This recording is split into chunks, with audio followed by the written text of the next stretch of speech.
নজর রাখবো পরবর্তী সংবাদে। শুরু হলো রাজ্য সরকারের তথ্য সংস্কৃতি দপ্তর আয়োজিত নাট্য উৎসব। রাজ্যভিত্তিক নাট্য উৎসবের আয়োজন আজ রবীন্দ্র শতবার্ষিকী ভবনে। যে নাট্য উৎসবের সূচনা, উপস্থিত ছিলেন তথ্য সংস্কৃতি দপ্তরের আধিকারিক থেকে শুরু করে বিশিষ্ট নাট্য ব্যক্তিত্ব সুব্রত চক্রবর্তী। তবে আজ রবীন্দ্র ভবনের 2 নম্বর প্রেক্ষাগৃহে তার সূচনা হলো। একই সাথে উপস্থিত ছিলেন মন্ত্রী টিঙ্কু রায়। গোটা রাজ্য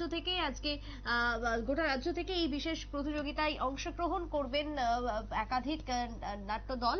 আগামী 25 তারিখ পর্যন্ত চলবে এই আসর। কি বক্তব্য উঠে এসেছে মন্ত্রী টিঙ্কু রায়ের, শুনুন। প্রচার করছি, আমরা টিভি অ্যাড দিচ্ছি, আমরা অনেকগুলো মাধ্যমকে ব্যবহার করছি।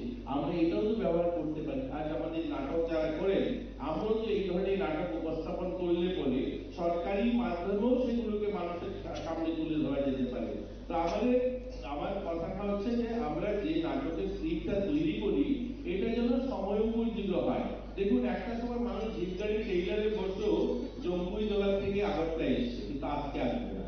আজকে তার জন্য ম্যাজিক গাড়ি চাই বা অন্য কোনো গাড়ি। সময়ের সঙ্গে আমাকে বদলাতে হবে। এই স্ক্রিপ্ট গুলো নাটকের যখন লেখা হয়েছে, যারা লিখছেন তারা কিন্তু সময়ের সঙ্গে সঙ্গে তাল মিলিয়ে লিখতে হবে। আপনারা লিখে নিশ্চয়ই তার জন্যই দর্শক আসে এবং আপনাদের দেখে। কিন্তু আমার মনে হয়েছে যে আরো বেশি জীবন্ত, আরো বেশি প্রাণবন্ত হয়েছে, আরো বেশি জীবনমুখী। দেখবেন বাংলাদেশের অনেকগুলো নাটক আমরা দেখি, অনেক সময় বাংলাদেশে আরো ভালো ভালো নাটকও হয়। তো আমরা সেগুলো দেখি যে সেখানে দর্শক ঠিকঠাক থাকে, কিন্তু আমাদের এখানেও দর্শক আছে, কিন্তু আরো বেশি হওয়া চাই। আর একটা ছোট কথা বলে শেষ করবো। আমি দেখেছি এখানে প্রায় 400-রও বেশি সংখ্যায় যারা নাটকের সঙ্গে যুক্ত রয়েছে। আপনারা এবার অংশগ্রহণ করবেন। প্রায় 31টা যারা দল এখানে অংশগ্রহণ করছে, 34টা দল অংশগ্রহণ করছে। এই 34টা দলে একটা বড় সংখ্যা দল, আমি যতটুকু জানি, আমাদের ওয়েস্ট ডিস্ট্রিক্টে রয়েছে।